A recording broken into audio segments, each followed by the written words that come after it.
Jag vet vad du tänker. Kvartalsrapporter, krångliga ord, P/E-tal, räntor, någon gråhårig gubbe i kavaj som klagar på vädret. Fy fan vad tråkigt. Måste man hålla på och läsa massa siffror och sånt skräp? Du vill ju bara tjäna pengar. Kan du inte bara säga vilka aktier jag ska köpa för att bli rik?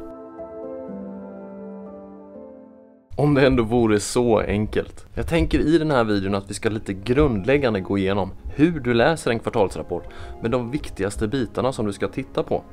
Det är viktigt att du följer företagen så att du vet hur det faktiskt går för dem ifall det är så att du vill investera i dem.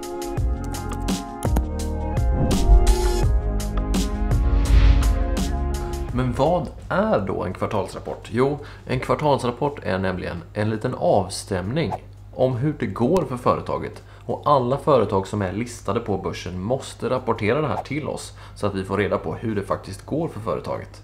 Men hur läser man en kvartalsrapport? På Avanza så är det ganska enkelt. Då klickar man in på företaget, man går in på nyheter och sen så brukar det komma upp i flödet här. Och för att göra det lite enkelt så tänker jag att vi går igenom en delårsrapport ifrån Plaid som du kanske vet att jag äger aktier i. Och sen så ska jag förklara lite vad det betyder.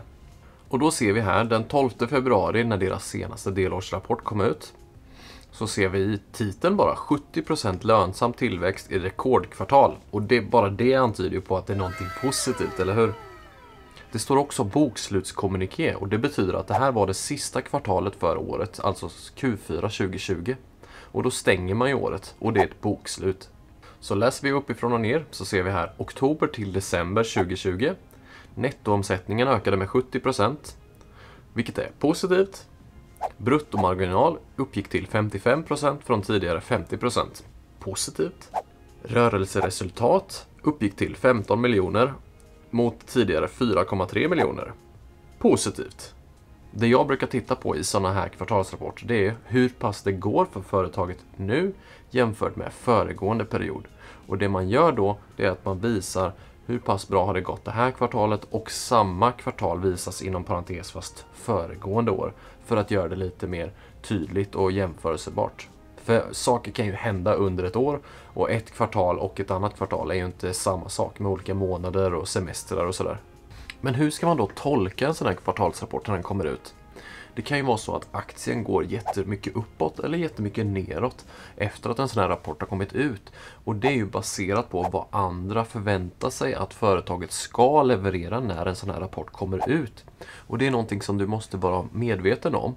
Så att ifall det är så att du har en aktie och en sån här rapport kommer och aktien går upp jättemycket eller går ner jättemycket så kan du gå in och läsa de här nyheterna och titta på vad är de här analytikerna och bankerna har förväntat sig att företaget ska leverera. Och då kan det vara ganska tydligt för oss. Och då blir det lite tydligare att förstå varför företaget eller aktien då går väldigt mycket upp eller ner. Grotta inte ner dig för mycket i de här siffrorna och fundera så mycket utan gör det enkelt för dig. Jag brukar bara titta på går det bättre eller går det sämre för företaget när jag tittar på de här rapporterna. Det är bara för att få ett litet hum om hur det går. Men sen för att få den stora bilden så kollar du resultaträkningen efter ett år i deras årsrapport. Det är den du får helhetsbilden ifrån. Jag vet inte om den här videon gav dig så mycket mer klarhet i hur du ska tolka en kvartalsrapport.